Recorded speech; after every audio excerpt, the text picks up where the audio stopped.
날마다 마음을 같이하여 성전에 모이기를 힘쓰고 집에서 떡을 떼며 기쁨과 순전한 마음으로 음식을 먹고 하나님을 찬미하며 온 백성에게 칭송을 받으니 주께서 구원받는 사람을 날마다 더 하게 하시니라. 네, 저는 인사하면 우리 성도들은 이런 인사를 하면 참 좋겠다. 반가운 사람만 손들고 할렐루야를 먼저 하고, 먼저 뭐라 했어요? 우리가 섬기면서 합시다. 서로 섬기는 삶. 그 다음 뭐라 했어요? 사랑하면서 합시다. 그 다음 우리 기도하면서 합시다. 전도하면서 합시다. 이렇게 인사한다고 얼마나 좋겠어요? 한번 해볼까요? 우리 손들고 한번 해봅시다. 할렐루야. 섬기면서 합시다. 감사하면서 합시다. 기도하면서 합시다. 전도하면서 합시다. 사랑하면서 합시다. 아멘. 이런 인사를 우리가 많이 나누면 참 좋겠다. 우리 마음속에 감사로 가득 차고, 사랑으로 가득 차고, 은혜로 가득 차고, 섬김으로 가득 차고, 정말 그런 전도와 기도로 가득 차고, 그 얼마나 귀하겠는가. 저는 지난 목요일날 몸도 안 좋은데 아직 장거리를 제가 다니면 안 되는데, 사실 무리하게 움직이지 말고 활동도 하지 말고 장거리 운전도 하지 말라 그래서 제가 장거리 운전은 자신이 없어서 안 가고 버스 타고를 대구를 가서 또 대구에서 경산까지 가서 그 집회가 주로 대구에서 많이 오고 전국에서 오시지만은 경산 에일교회라는 교회에서 그 교회는 속초에 있는 조양감리교보다 더 커요. 굉장히 큽니다. 이 예배당 안에만 5,000명이 들어갈 수 있는 교회, 5,000명이 들어갈 수 있는 큰 성전인데 35,000평 땅에다가 3,500평 성전을 지었어요. 대단한 교회죠. 그 교회는 100% 애국자들 모이는 교회입니다. 대구에 있는 저 경산, 대구, 청도, 부산서까지 애국자들이 글로 다 온다, 주일날. 서울 수도 온대요, 애국자들이. 그래서 주일날 되면은 교회가 아주 차고 주차장이 막 수천 평이 돼요, 주차장. 그래서 그 교회를 갔더니 참 기도 많이 하는 교회고 참 나라 걱정하는 것밖에 없더라고요. 참 이런 교회가 한국에 많아야 되는데 거기는 주로 원로 목사님들이 많이 오십니다. 한 100여 명이 오셔요, 원로 목사님. 사모님 목사님 다 부부가 오셔요, 부부가. 오셔서 뭘 하냐? 기도하는 거예요. 나라를 위해서 기도하고 또 강화문 집회에서 다 강화문 다 가시고 그런 열정 있는 분들이. 근데 저보고 설교를 제일 짧게 하려면은 1시간 반, 조금 더 하려면 3시간 해야 된대요, 설교를. 더 길게 하려면 5시간. 그 보통 아니잖아요, 그게. 그래서 저는 5시간 이상 설교를 해본 경험이 많아요. 어디 가서 했냐? 중국 가서, 중국. 중국에는 2시간, 3시간 설교는 이거 설교도 아닙니다. 그냥. 적어도 한 5시간 설교를 해야 은혜 좀 받았다, 이래요. 그냥 화장실도 안 가요. 앉아가야 그냥 소리가 하바 완전히 풀덩거려요. 공산당 속에서 하나님을 믿음, 박해를 받은 믿음 생활하니 이분들이 얼마나 뜨거운지 몰라요. 그러다가 감옥 가고, 그러다 처형당하기도 하고. 그런 공산국가에서 지하교회 소위 조직이 이제 전국 조직을 망을 가지고 열성적으로 중국교회가 이 삼자교회라는 교회인데 그거는 뭐냐? 국가에서 허가해준 교회입니다. 그거는 공산당 교회예요. 거기는 하나님 먼저가 아니고 공산당이 먼저예요. 교회 안에 들어가면 십자가가 없고 뭐가 있냐? 중국에 제일 먼저 그 공산주의한 사람 누구예요? 이름 뭐죠? 등스팽인가? 모태똥이 사진이 걸려 있어요. 그리고 이제 뭐가 있냐면은 그 공산당 선언문이 걸려 있어요. 이걸 하고 예배 드리는 거예요, 이걸 하고. 이거 공산주의, 그게 교회라고 할 수 있어요? 그러나 삼자교회는, 지하교회는 그거 안 해요. 지하교회 성도는 생명 걸고, 복음을 전하고, 예배를 은혜롭게 드리고, 열정적으로 전도하고, 그렇게 살다가 잡혀가면 가고, 감옥 가고, 재산 몰수하면 다 뺏기고, 이러면서도 믿음 생활. 북한에도 그런 교인이 지하에 많이 있다는 거죠. 그러니까 우리가, 핍박을 받을수록 기독교는 문을 닫고 없어질 것 같은데 안 그래요. 숨어서 점점 막 이렇게 전도 활동을 하고 기도하고. 이게 기독교 역사거든요. 제가 경산에 가서 보고 참 깜짝 놀랐습니다. 저는 오후 10시에 시작해가지고 1시 30분에 마쳤어요. 설교를 마치고 기도하고 뭐 거기는 설교하고 또 기도하고 설교하고 기도하고 뭐 계속 그래요. 설교하고 기도하고 거기는 강사님들이 그냥 가면 안 되고 가서 밥을 다 사드려야 돼요. 100명 모이면은 요즘 만원짜리 잘 없잖아요. 12,000~13,000원짜리 사도 130만 들어가야 돼요. 또 저녁까지 사주려면 200만 원 가지고도 모자라요. 그래도 거기에 헌신하러 많이 오시는 거예요, 전국에서. 저도 이번에 가서 대접하고 왔거든요. 그러니까 강사님을 12명을 소개해 주더라고요. 거기 오는 강사님들. 속초 임마누엘 기도원도 우리 여기 오는 강사들 가야 된다.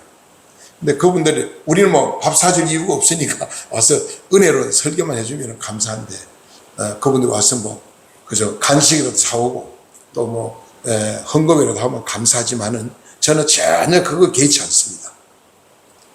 누구든지 와서 은혜로 말씀 전해주고 누구든지 와서 부담 없이 은혜 받고 그게 열린 예배가 열린 교회가 아니겠습니까? 그래서 참 감사를 하나님께 드리면서 제가 많이 깨달았어요. 가서 내가 인생을 참 엉터리 인생을 살아왔구나. 엉터리 목회를 했구나. 그날 그게 목사님들 그래요. 하루에 2시간 이상 기도 안 하면 성도라고 볼 수 없다는 거예요. 절간에 가버려요. 절간에 오면 얼마나 무릎 꿇고 기도하는 걸 갚으라는 거예요.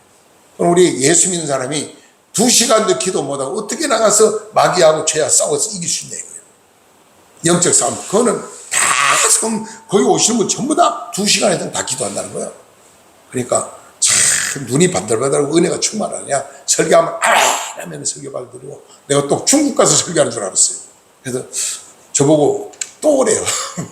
저 사정도 잘 모르면서 자주 좀 와서 말씀 좀 전해달라는데 아마 뭐 은혜를 받았는지 또 오는데 또 이분들이 은혜를 받았다고 감동돼서 뭐 막 돈을 또 거두더라고. 자기들이 은혜 받은 사람이 오라 하더니 뭐 10,000원, 50,000원, 100,000원 거다가 저한테 봉투 또 넣어주더라고 주머니다. 그래서 그런 일이 처음이래. 여태까지 그런 일이 없었다는 거예요. 저는 가서 대접도 했지만 올 때 그래도 뭐 봉투 자기들이 은혜만 걷어가 줘서 가져오기도 했는데 물론 또 뭐 나 거기도 또 헌금도 하고 그렇지만은 아무튼 참 하나님 은혜가 얼마나 감사한가. 오늘 본문 말씀을 통해서 우리 출애굽기 15장을 쭉 보면요 하나님에 대한 말씀이 참 많이 나와요. 우리가 예수 믿으면 이해할 게 있습니다. 자꾸 예수님하고 성령님 하나님하고 따로따로 생각하니까 이게 이해가 잘 안 돼. 믿음이 더 잘 성장을 하네요. 성부 성자 삼위는 한 하나님입니다. 그걸 어디서 할 수 있냐면 요한복음 1장 1절에 보면 잘 설명을 하나님과 예수님 하나라는 걸 말씀하고 있거든요. 한번 요한복음 한번 찾아봐. 1장 1절 보고 넘어가겠습니다. 요라고 써놨는데 찾아. 요라고 써놨는데 있어요. 요라고 써놨는데 신약성경 142쪽 요한복음 1장 1절을 우리 같이 다 찾았습니까? 이걸 봐야만 예수님과 하나님은 한 분이구나. 그렇게 우리가 구약성경에 나오는 하나님을 다 예수님으로 이렇게 우리가 풀어나가면 돼요. 그리고 신약에 나오는 예수님이 다 하나님이다. 다 그렇게 연결. 우리 몸에 어딜 찔려도 살아있는 사람 피가 나오는 것처럼 성경 66권 전체 속에 예수 그리스도의 복음이 나와요. 창세기도 출애굽기도 뭐 온 전체가 다 나옵니다. 자, 요한복음 1장 1절 다 같이 크게 시작. 태초에 말씀이 계시니라. 이 말씀이 하나님과 함께 계셨으니 이 말씀은 곧 하나님이시니라. 2절 그가 태초에 하나님과 함께 계셨고 만물이 그로 말미암아 지은 바 되었으니 지은 것이 하나도 그거 없이 된 것이 없느니라. 아멘. 여기에 말씀 보면은 태초에 말씀이 말씀 곧 하나님입니다. 말씀이 계시니라. 하나님과 함께 계시니 이 말씀은 곧 하나님이라. 2절에 그가 태초에 하나님과 함께 계셨고 만물이 그로 말미암아 지은 바가 되었으니 지은 것이 하나도 그거 없이 된 것이 없다. 요게 요한복음 1장 1절에 누굴 얘기하는 거예요? 예수님을 얘기하는 거예요. 예수님. 예수님은 만세전에 계셨다. 우주 만물을 창조자다. 그래서 예수님과 하나님은 한 분이라는 걸 우리가 이해를 하고 하나님 말씀 읽을 때 그 말씀이 깨달아지고 은혜가 돼요. 우리 성경을 그렇게 잘 늘 보시고 이해를 하시길 바랍니다. 오늘 본문 말씀을 통해서 하나님이 어떤 분인가 하는 걸 우리가 좀 찾아볼 수도 있고요. 하나님이 하신 사역에 대해서도 우리가 배울 수가 있고, 과거의 하나님이 아니고 지금 살아계셔 우리와 함께 하시는 하나님, 그 하나님 변함이 없고 영원하신 분이고, 어디나 장소와 관계, 어디 나라 어느 지역 할 것 없이 항상 신이기 때문에 온 세계를 지배하고 다스리는 분이다. 그럼 하나님은 어떤 분이야? 천지를 창조자라고 말씀해요. 창조자 하나님이다. 구원자 하나님이다. 우리를 돕는 여호와 하나님, 지키시는 여호와 하나님, 보호하시는 여호와 하나님, 치료하시는 여호와 하나님, 우리 죄를 용서해 주시는, 우리 기도를 들어주시는 여호와 하나님, 뭐 이런 다양하게 성경에는 하나님에 대한 표현을 많이 말씀했어요. 그리고 더 구체적으로 보면은 다른 성경에서 보면은 출애굽기 3장 14절은 여호와, 영원한 자라는 뜻이거든요. 여호와란 말은 영원한 자다. 그 다음에 뭘 말했냐면은 창세기 15장 2절 8절은 주 여호와 그래서 주 여호와란 말은 모든 것은 지배하고 다스리고 모든 권세를 가진 분이다. 전능자다, 통치자다, 이런 의미를 가지고 있어요. 그 다음에 시편 80편 4절 7절 보니까 만군의 여호와 하나님, 온 군대를 다스리고 지배한 자가 하나님이다. 만군의 여호와 하나님, 피조물의 영광을 받으시는 하나님이시면서 온 우주를 통치하고 지배하는 분이 하나님이다. 또 그 다음에 창세기 28장 3절을 보니까 전능하신 하나님이다. 하나님은 전능하신 분이다. 전지전능하신 분이다. 모든 자연 세력을 굴복시키고 천지 우주 만물을 창조하신 분이 바로 하나님이신데, 전지전능하신 하나님 분은 언제나 자연 세계를 지배하고 다스리고 함께 하시고 계신다. 고린도후서 신약에 가서 13장 13절 보니까 전능하신 하나님이라고 말씀합니다. 하나님은 신격과 삼위일체가 계시다. 그러면서 성부 하나님, 성자 하나님, 성령 하나님에 대해서 말씀했는데, 성부 하나님은 창조의 사역을 생각하고, 성자 하나님은 우리 죄인을 구원하시는 사역을 하셨다. 성령 하나님은 우리를 깨닫게 하고 우리를 바로 이끌어 주시는 일을 하셨다. 그러니 한 분이다. 똑같은 한 분이시다. 이렇게 우리가 생각됩니다. 그리고 신약성 마태복음 6장 9절에 가서 보니 이런 말씀입니다. 하늘에 계신 아버지라고 그랬어요. 하늘에 계신 아버지다. 물론 하늘에만 계시지 아니고 온 천하 어느 곳에 다 계시지만은 그렇게 말씀했어요. 뭐 여호와 니시, 여호와 라파, 뭐 치료하는 하나님, 구원하는 하나님, 능력의 하나님, 죄를 용서하시고 우리 기도를 들으시는 하나님, 언제나 나와 함께 하시는 하나님, 우리의 문제를 풀어주시고 해결하시는 하나님, 여러 가지로 성경에는 말씀을 표현했거든요. 오늘 본문 말씀의 역사적인 배경을 보면은 이스라엘 백성이 애굽에서 450년 동안 노예 생활했어요. 우리는 짧은 36년이지만은 그 긴 세월 동안 애굽에 살다 보니 완전히 애굽에 부 빠져가지고 전혀 뭐 이스라엘 백성 냄새도 안 날 정도로 완전히 고국을 잊어버릴 정도로 그렇게 된 거죠. 그 나라 말을 배우고 그 나라 문화를 배우고 그 나라에 따르지 않으면 아무 혜택을 못 받는 거예요. 애굽에 깊이 종생활하는데 나중엔 처음에는 그래도 요셉 때문에 요셉이라는 사람이 이제 형들에게 팔려가지고 애굽에 팔려가지고 종생활이 하다가 억울한 누명 쓰고 감옥에 갇혀가지고 감옥에 모범수가 돼가지고 나중에 나라의 애굽 왕 꿈을 해몽해 주는 말은 아무도 뭐 전쟁이 무당 누구도 해결 못했는데 요셉이가 꿈 해몽해 주는 바람에 그냥 하루아침 출세해가지고 애굽의 총리가 됐잖아요. 그러니까 애굽이 요셉이가 바로 세니까 어떻게 됩니까? 가족을 살리는 거예요. 민족을 살리는 거예요. 세계를 살리는 인물이 됐어요. 그렇게 요셉 때문에 이스라엘 백성이 굉장히 덕을 보고 잘 살았습니다. 애굽에서. 근데 요셉이 죽고 나니까 새로 왕이 전혀 요셉을 알지 못한 왕이 나와가지고 이스라엘 백성을 괴롭히는 거예요. 출애굽기 2장에 가서 보면은 뭘 하냐면 중노동을 시키고 그 다음에 아이를 못 놓게 만들고 아이 놓으면 남자는 다 죽이고 여자만 살려라. 얼마나 박해가 심합니까? 우리나라 일제시대에도 그런 박해가 많았잖아요. 근데 하나님이 그 고난이 없을 때는 이스라엘 백성이 기도를 안 했어요. 그래 고난이 오니까 핍박이 있으니까 환난 시험이 오니까 이스라엘 백성이 땅을 치며 통곡하며 하나님을 찾고 기도했거든요. 그래 하나님이 모세라는 지도자 목사님을 택해가지고 80살 된 할아버지 목사님을 애굽에다 보내는 거예요. 바로왕 앞에 보내가지고 10가지 재앙을 그에게 보여주면서 애굽 10가지 재앙이 내렸을 때 마지막 이스라엘 백성을 해방시켰잖아요. 장자의 죽음을 보고. 근데 이스라엘 백성이 오랜만에 450만에 해방돼서 얼마나 좋아요. 너무 기뻐가지고 막 춤을 추면서 노래 부르면서 자유다 해방이다 하고 우리나라 일제 때 해방돼서 자유다 해방이다 한 것처럼. 그러고 오는데 앞에 오니까 홍해바다 딱 홍해를 건너야 저 적과 꿀은 가나안 땅을 들어가는데 홍해가 가면 갈 수가 없어요. 뒤를 보니까요. 애국 군대가 이스라엘 백성을 보내고 나니까 후회가 되는 거예요. 이제. 왜? 종이 없으니까 부림올 수 없잖아요. 그러니까 하나님 후회를 해가 다시 그 군대를 보내가지고 다 잡아오라는 거죠. 그래야 그들이 막 칼창으로 무장하고 우리가 저들 죽이고 저들 물건 뺏어가 우리가 부자가 되자. 오늘 본문에 나와 있잖아요. 그런 마음을 가지고 막 달려오는 거예요. 근데 모세가 기도하니까 홍해가 바다가 쫙 갈라졌잖아요.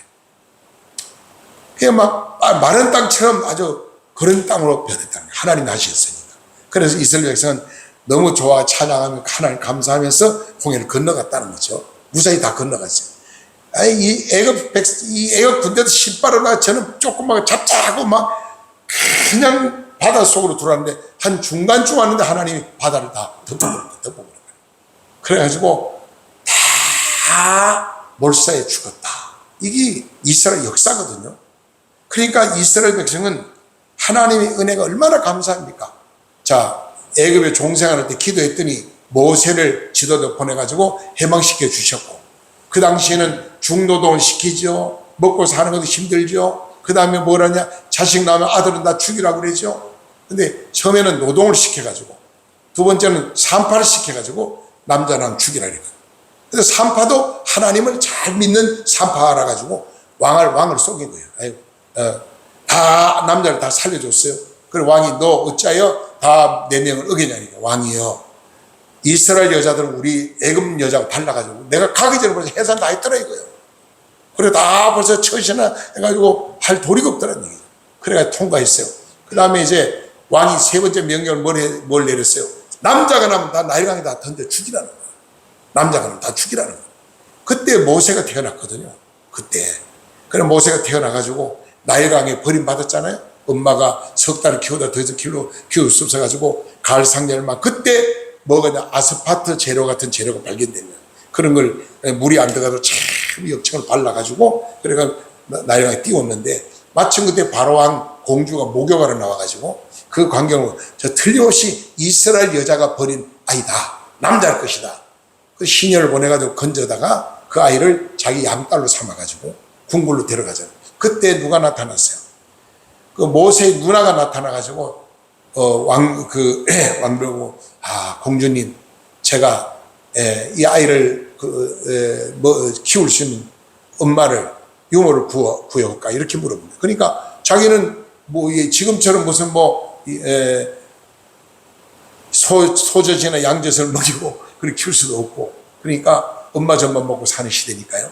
그래서 가서 데려오라 그러니까 데려왔어요. 그때 누가 왔어요? 모세 엄마를 데려온 거예요. 그러니까 모세는 모세 엄마 품에 안겨가지고 젖을 먹이면서 너는 이스라엘 백성이다. 너는 나라를 구해야 된다. 너는 애국자다. 철저하게 교육을 시킨 거예요. 어린 나이에. 그러면서 그 아이가 왕궁에 들어가 40년 동안 세상 한문 배우고 40년 후에 이제 특별히 하는 부름받아가 80세 돼가지고 광야에서도 40년 훈련받았거든요. 광야 40년 훈련받고 80세 부름받아 애굽에 가서 그 바로왕 앞에 서가지고 이스라엘 백성을 구출하지 않습니까? 그 나왔는데 이스라엘 역사가 보면 대충 이렇습니다. 그래서 나이가 홍해바다를 건너가지고 너무너무 좋아서 오늘 성경 보니까 춤추며 찬양하며 하나님께 영광도 갔습니다. 근데 얼마 가다 보니까 목이 마르잖아요. 물을 찾는데 물이 없어. 근데 오랜만에 물 하나 발견했는데 쓴물이야. 물을 먹을 수가 없어요. 복이 가득 찹니다.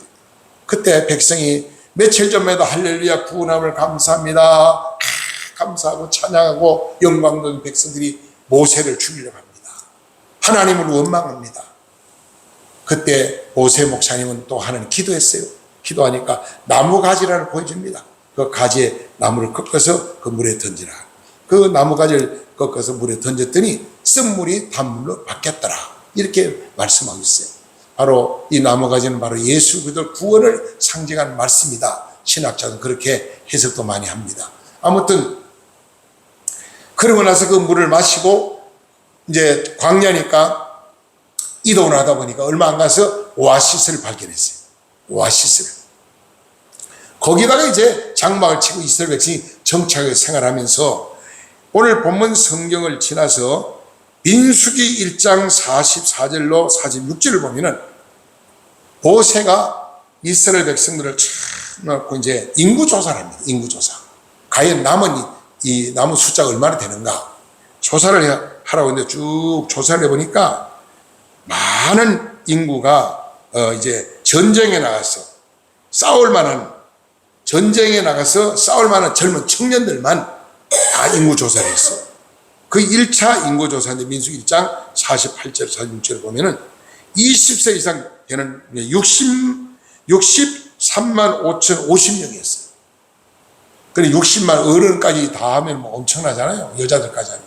이 대군이 애굽에 나와가지고 아무것도 먹을 것도 가져온 거 없죠. 입을 옷도 가져온 거 없죠. 근데 40년 동안 광야에서 하나님이 먹이고 입히신 분이 누구냐? 하나님입니다. 다 피를 채워주셨잖아요.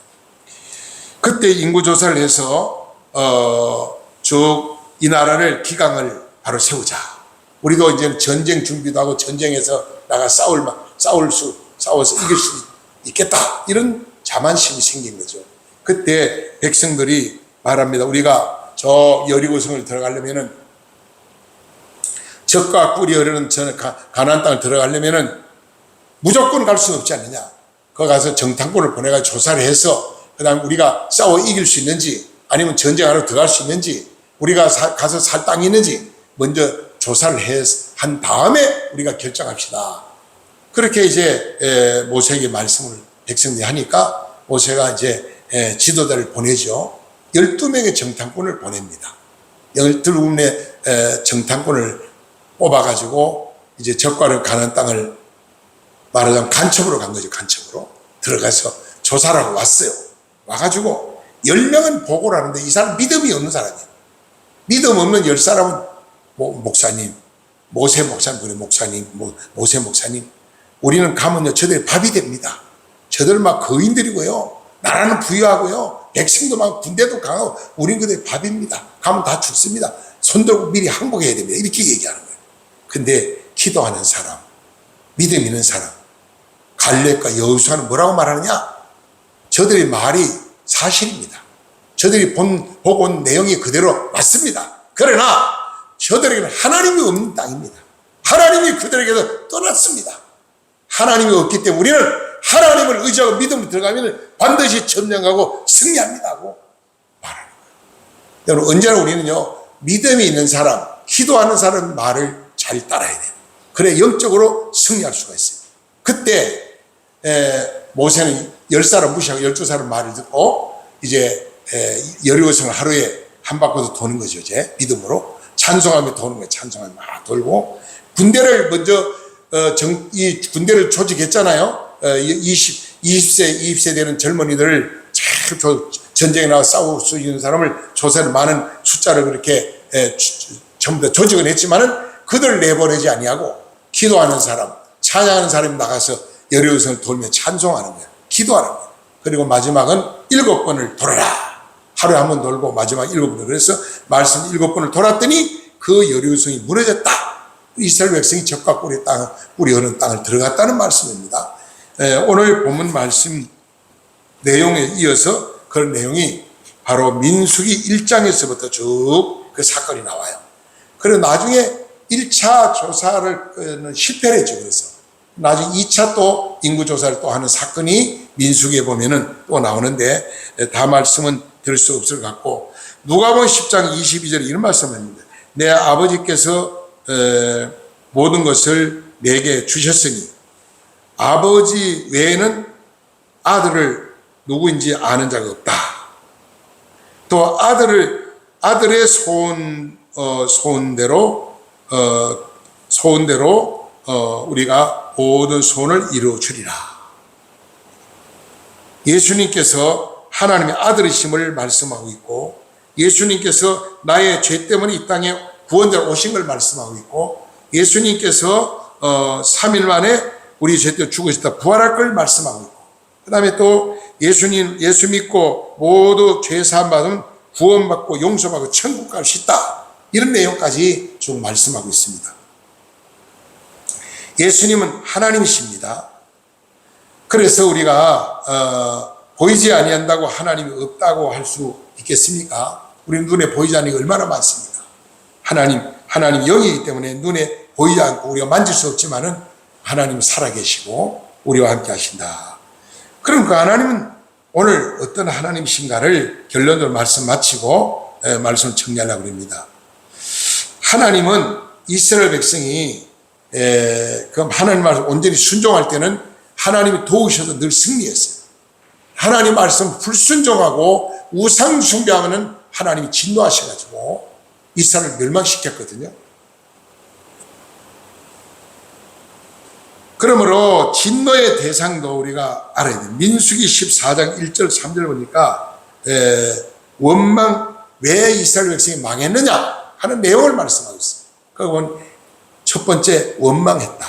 누굴 원망? 지도자를 원망하고 하나님을 원망했다 그랬어요. 두 번째는 민수기 25장 1절 4절을 보니까 불순종했다. 하나님 말씀을 전적 믿고 순종했는데 불순종했다. 그래서 하나님 진노가 임했다는 겁니다. 그 다음에 세 번째 하나님 싫어하는 우상숭배죠. 전염병, 그래서 여러 가지 병으로 많은 사람 우상숭배 때문에 하나님 진노하셔가지고 2만 3천 명이 하루아침에 다 떼죽음을 당했어요. 하나님 진노하셔가지고. 민수기 우리 25장 1절로 4절부터 쭉 내용을 보면은 그 내용이 나옵니다.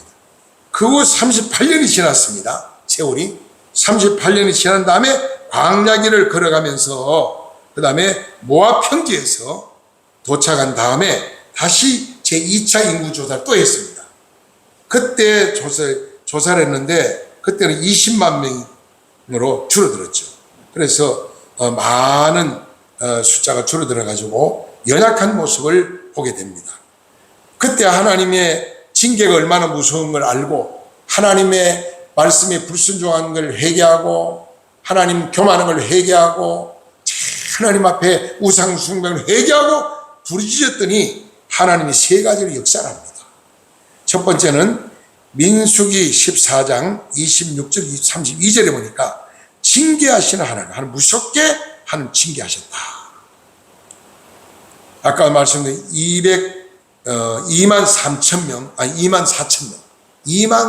명이 하나님의 전염병으로 죽음을 맞이했다. 이 하나 무서운 진노를 피할 길이 없었죠. 그리고 두 번째 하나님이 회개하니까 역사했는데 회복시키는 하나님. 그들이 회개하니까 과거, 현재 모든 죄를 다 용서해 주시고 그리고 그들을 완전히 회복시켜주는데 어떻게 회복하느냐? 한번 성경을 한번 찾아봅시다. 우리 욥기를 보겠습니다. 욥기 5장. 자, 욥이라고 써 있는 데를 한번 보세요. 욥이라고 써 있는 데를 찾아보면은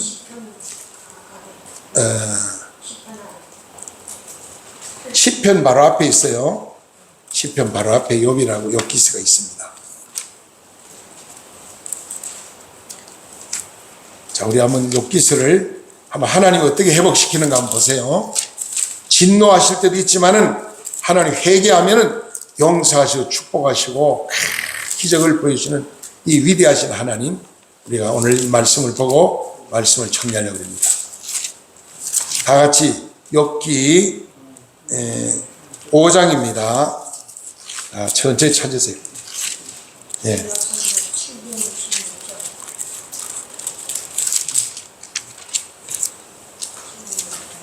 우리 한번 같이 말씀 보겠습니다. 자, 5장, 욥기 5장 18절에서 봅니다. 18절 다 같이 큰 소리로 시작. 볼지어다. 다 못 찾으셨나요? 예, 다 같이 시작. 하나님은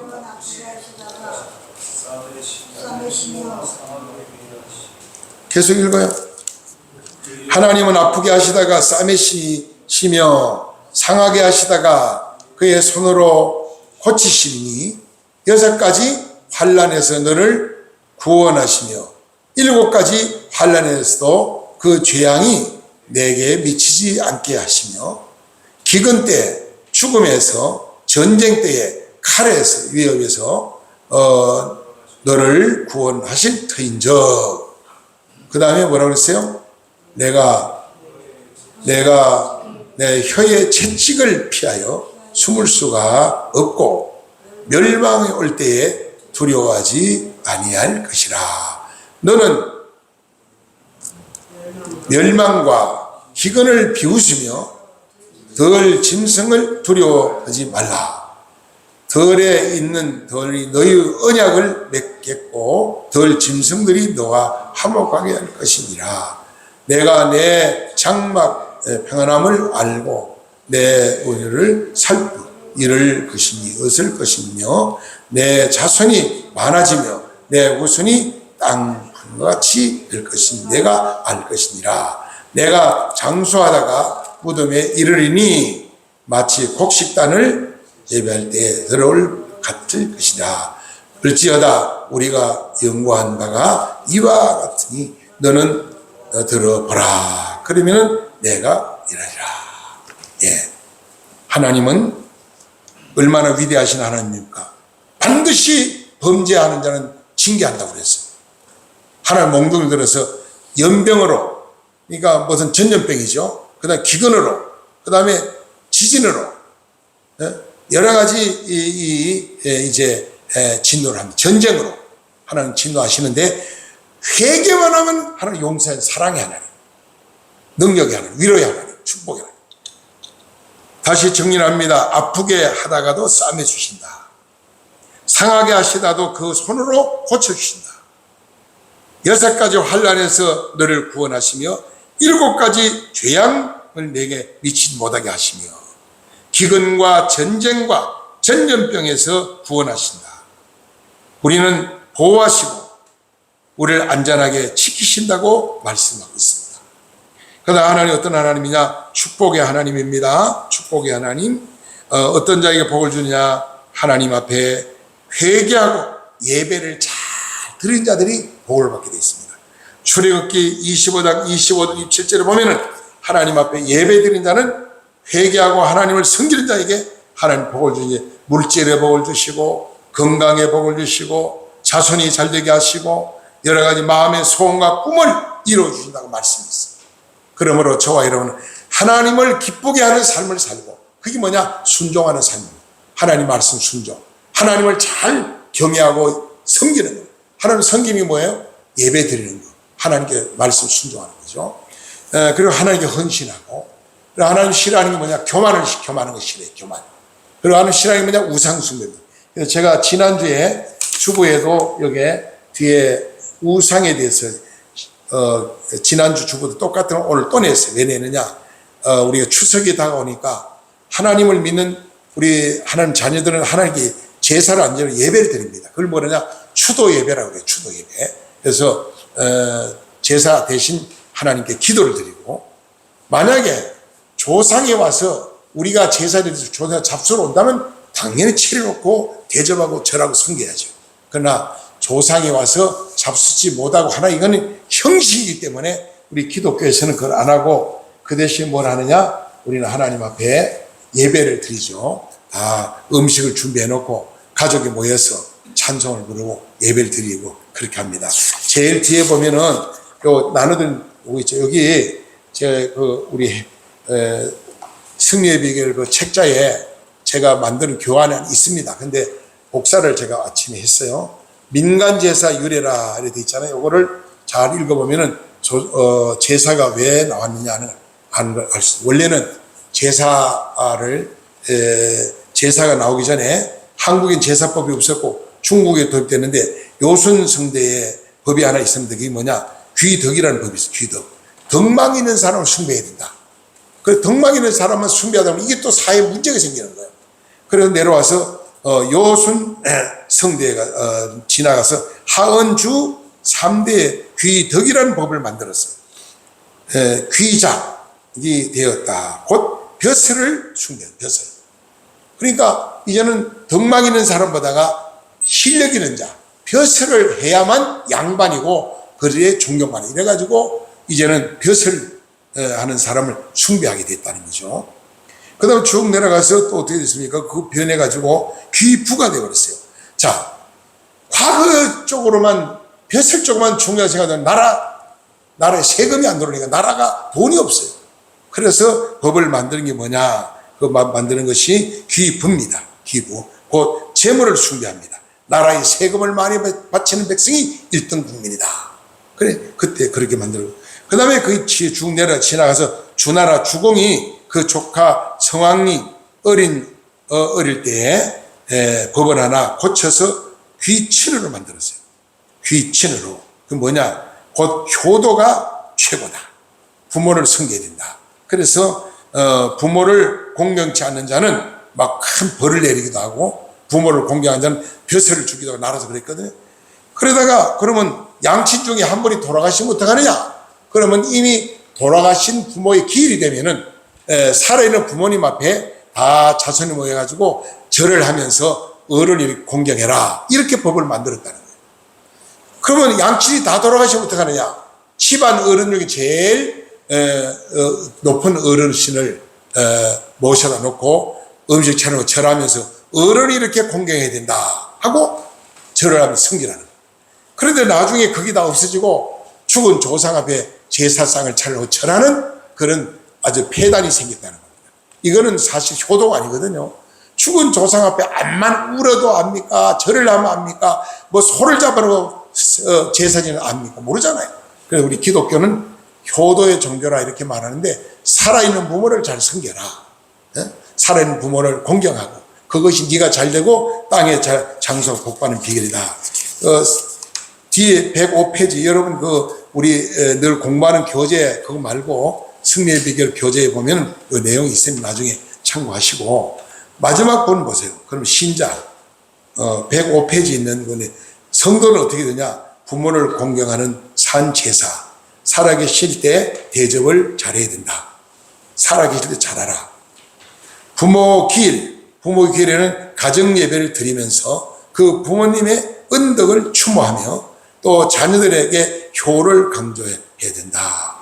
기일 예배 장소, 예배 시간에 상고할 성경 전도서 12장 7절, 누가복음 16장 19절 31절, 출애굽기 20장 12절, 예배서 6장 1절 3절. 그리고 찬송가는 479장이나 480장이나 485장, 408장, 486장, 240장, 235장, 492장 이런 찬송에 내 마음에 드는 가족들이 은혜가 감동되는 찬송가를 부르고 그 다음에 가족을 위해서 기도하고 부모님께 효도하는 그런 효를 우리가 해야 복받는 길이지 죽은 조상한테 제사 지내는 복을 못 받는다. 이렇게 성경은 가르쳐주고 있습니다. 아무튼 이번 우리가 추석에 살아있는 부모님께 효도하고 부모님이 다 세상 떠나고 없다면은 어른을 공경하고 정말 이미 살아있는 부모를 더 공경하고 저는 제 부친은 아주 어릴 때 제 6살 때 돌아가셨고 저 어머니는 또 제가 86세에 제가 모시고 있다가 돌아가셨고 그 다음에 저희 장모님도 제가 모시고 있다 치매에 걸려가지고 정말 소대변을 아무데나 처신을 못하고 옷을 다 찢어버리고 그냥 집을 뛰쳐나가고 그렇게 아무도 돌볼 수 없는 우리 처갓집 형제가 8남매입니다. 8남매가 아무도 돌보지 않는 거예요. 저는 목사고 저희 한 사람 사모니까 구원시켜요. 장모가 예수를 안 믿었어요. 그러니까 그 장모를 구원시키기 위해서 제가 모시고 와서 우리 집에서 한 3년 제가 모시다가 우리 집에 돌아가셨어요. 그리고 우리 교회장으로 아주 큰 장례식을 교회장으로 잘 치러드립니다. 지금은 저는 뭐 양친 부모가 처갓집도 부모 없고 우리 친가도 없으니까 우리 부모를 공경할 수 있는 어른 없는. 며칠 전에 저하고 친한 목사님 모친이 돌아가시는데 96세에 돌아가셨어요. 96세 장수하셨잖아요. 96세에 돌아가셨는데 참 그렇게 돌아가실 때가 말짱한 정신 가지고 찬송 부르고 기도하고 성경 암송 보고 이러더니 얘들아 다 모이라. 나는 간다. 하나님 날로 오라 그런다. 편지가 왔다고 그러더니 나는 며칠 날 내가 가니까 다 모여라. 그래 하루 전날 다 모였는데 진짜 엄마가 말한 그날 그 시간에 편안하게 찬송 부르다가 두루누워서 그냥 돌아가시더라고요. 여러분 복된 죽음이 얼마나 복된 죽음이 귀한 겁니까?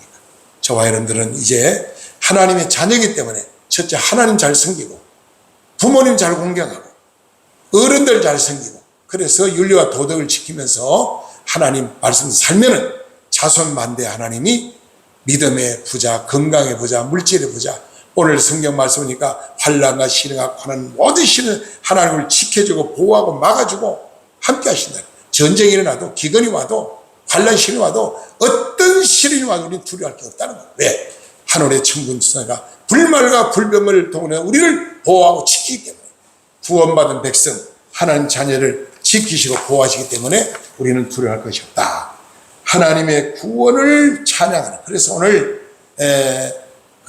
미리안도 그랬고 모세도 이스라엘 백성이 처음에 홍해 바다 건너면 찬양했잖아요. 하나님을 찬양하라. 하나님을 찬양. 우리를 죄에서 구원하신 하나님을 찬양해야 됩니다. 하나님을 기쁘게 해야 됩니다. 하나님 예배로 영광 돌려야 됩니다.